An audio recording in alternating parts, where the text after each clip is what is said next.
hasil itu bisa maksimal atau optimal itu ya diawali dari semenjak kecil, dari awal, dari persemaian. Ini yang paling fatal, dan bagi saya ini yang paling goblok sekali kalau mereka melakukan seperti ini. Tapi ini sering terjadi.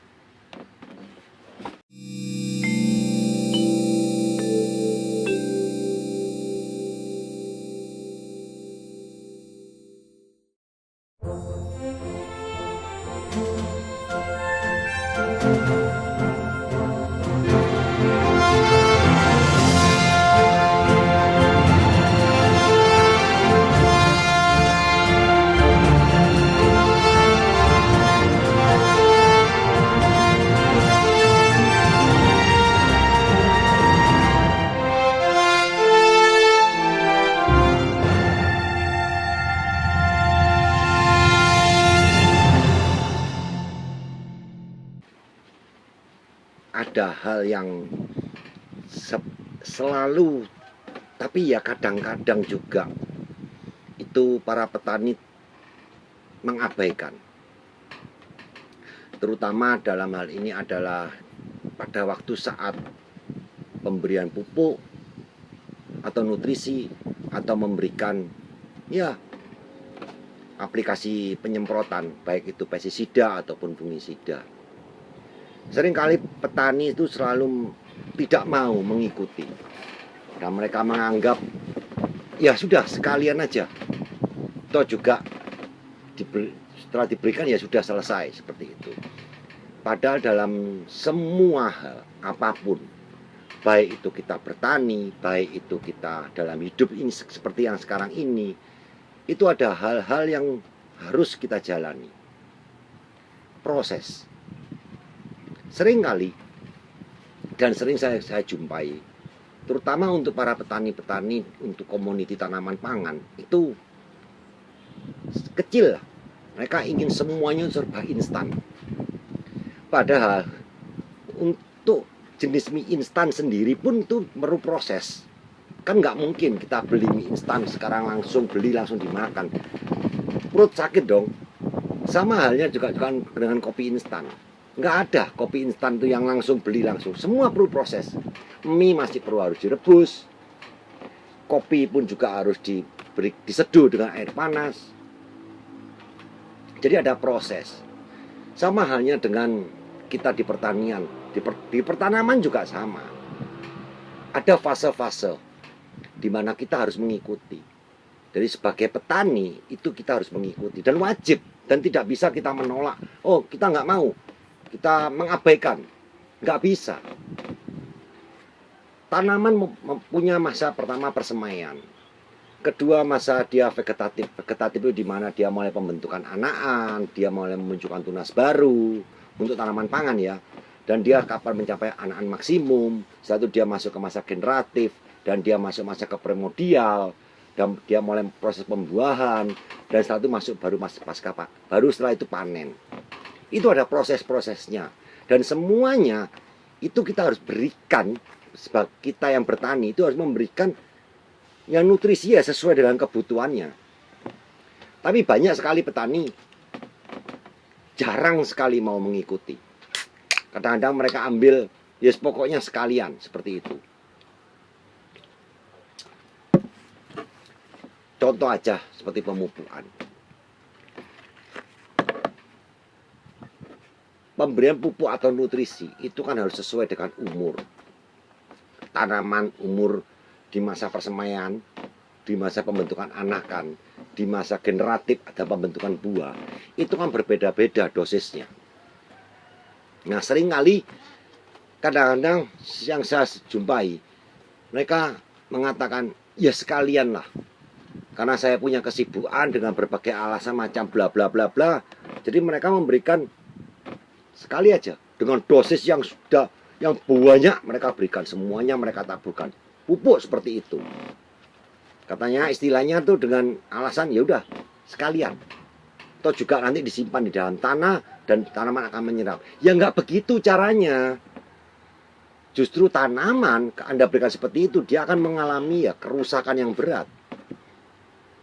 Contoh yang paling gampang, umur kita masih bayi, ya nggak mungkin dong kita makan nasi.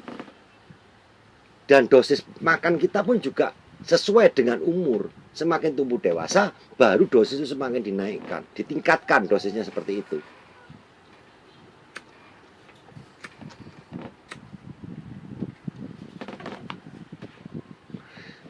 Nah, kalau kita paksakan pada waktu masih kita umur bayi, kita paksa harus diberikan nasi dengan asumsi ya udah sekali makanlah pagi, siang, malam sudah nggak usah makan, ya hancur, ya rusak, malah pertumbuhan bukan semakin bagus. Sama halnya dengan tanaman.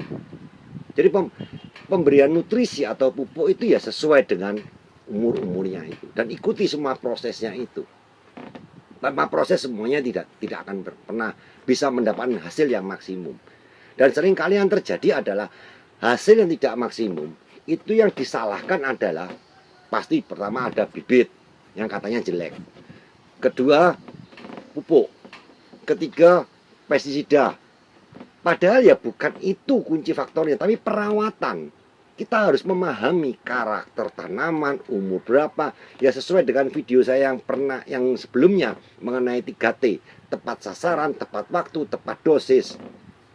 Waktunya kapan kita harus memberikan pupuk, dosis berapa kita harus berikan, sasarannya untuk apa, karena pupuk nutrisi untuk masa vegetatif dengan nutrisi saat generatif dan pembuahan itu jelas berbeda lah.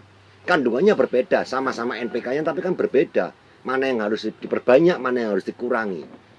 Sama halnya dengan juga pengaplikasian pestisida. Ini yang paling fatal, dan bagi saya ini yang paling goblok sekali kalau mereka melakukan seperti ini. Tapi ini sering terjadi. Jadi ada beberapa petani, terutama ya ini kita kembali, terutama pangan. Kalau di horti jarang sih saya lihat, ya 1-2, tapi itu sedikit sekali lah, masih bisa kita perbaiki. Tapi kalau di pangan ini hampir rata-rata. Jadi mereka tuh kadang-kadang kalau melakukan aplikasi penyemprotan, ya mereka menunggu dulu, Berarti betul-betul kalau tanaman sudah terserang parah, baru mereka bingung, dan mereka mulai melakukan penyemprotan, dan mereka tidak mau proses itu, dan mereka maunya satu kali semprot dengan rekomendasi pestisida A atau B, mereka semprotkan dan harus segera sembuh dan baik lagi. Ya nggak ada ceritanya seperti itu. Contoh aja lah, kalau kita sakit, ya nggak bisa dong sekali minum obat terus selesai sembuh dalam arti total. Kan ada prosesnya dan ada tahapan-tahapannya. Nah, tapi kebanyakan petani pangan selalu menginginkan proses itu tidak mau mengikuti, dan maunya instan. Dan yang paling sering menjadi bumper, istilahnya bagi saya bumper yang paling disalahkan kalau sudah urusan hama dan penyakit dan obat, itu adalah palsu. Pestisida itu palsu. Padahal ya bukan palsu, cuma caranya mereka tidak mengikuti aturan dan mereka tidak mengikuti anjuran sesuai dengan yang saya sebut video kemarin saya kan, yang 3T itu dan 1T. Mereka tidak mau. Jadi banyak kejadian seperti itu. Kenapa kalau sudah fatal seperti itu? Biasanya saya selalu menyarankan petani saya, tanam ulang aja. Tanam ulang. Dan kalau hasil nggak maksimal, ya sudah mereka katakan jelek. Padahal hasil itu bisa maksimal atau optimal, itu ya diawali dari semenjak kecil. Dari awal, dari persemaian. Bahkan bisa dari olah tanah. Itu menentukan sekali bagaimana proses kita. Kita merawat mulai awal. Kita berikan, kita cegah sedari awal.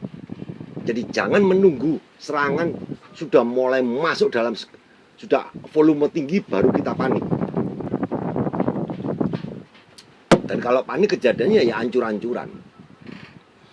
Dan itu sering terjadi, banyak dan sering saya dapati di terutama petani pangan. Proses itu sangat penting. Untuk sobat tani, tanam apapun proses itu penting. Bahkan proses itu dimulai dari pertama kali adalah pengolahan tanah. Itu sangat penting. Setelah itu mulai penanaman, bahkan setelah pasca panen, itu juga ada proses yang penting sekali. Karena tanpa proses, ya apapun yang Anda kerjakan, ya nggak akan mendapatkan hasil yang optimal, atau apa-apapun yang nggak akan ada. Jadi, ya atur semuanya itu sesuai dengan apa karakter dari tanaman yang sobat tani tanam. Jadi kalau dia masa pertumbuhan, ya sesuaikan dengan masa pertumbuhan. Karena yang paling fatal yang seperti saya katakan tadi itu ada pengenaan pestisida. Pestisida itu ya saya katakan itu bagus kalau kita memakainya dengan bijak dan tahu bagaimana cara memakainya. Tapi tanpa kita tahu ya hancur-hancuran. Sama halnya seperti kita ke dokter. Kalau kita sudah diberikan anjuran 1 hari 3 kali kita harus minum obat agar penyakit kita bisa sembuh. Tapi kalau Anda sekali minum dalam pagi, sekali minum Anda minum untuk jatah siang Anda, sore Anda atau malam Anda minum sekaligus, Anda nggak akan sembuh, tapi Anda masuk ke rumah sakit. Kenapa saya selalu katakan petani itu goblok yang kalau sudah seperti itu. Ya tapi memang itu kenyataannya. Kenyataannya di fakta di lapangan ya terjadinya seperti itu. Kenapa petani-petani pangan kita, terutama generasi yang biasa katakan yang sudah aki-aki, yang tuwir-tuwir yang di sana, sangat susah. Dan pestisida sendiri mengalami berbagai macam perubahan dari tahun ke tahun, itu mengalami banyak perubahan upgrade yang terbaru. Dan mereka tidak mengikuti, termasuk nutrisi pun, dalam hari ini pupuk. Sama, Anda mau pakai kimia, Anda atau mau pakai hayati, dalam apa ya istilahnya, organik, semua ada prosesnya. Sama hanya di hayati organik. Nggak mungkin toh Anda memberikan trichoderma, Anda memberikan corynebacterium, Anda memberikan rhizobium, Anda memberikan apa jenis mikroba sekali Anda berikan langsung plus sekali itu kelihatan. Kan tidak bisa. Semua ada prosesnya dan semua ada dosisnya. Kalau kita bisa memenuhi dosisnya mereka semua, ya hasilnya akan baik. Tapi kita harus paham dulu apa yang harus diberikan awal, kedua, ketiga, keempat, dan selanjutnya sampai dia akan panen. Kenapa itu saya tidak terkejut kalau kadang-kadang banyak petani pangan hasil yang mereka dapatkan itu nggak optimum. Padahal mereka sudah menggunakan berbagai macam A, B, C, D, bla bla berbagai macam.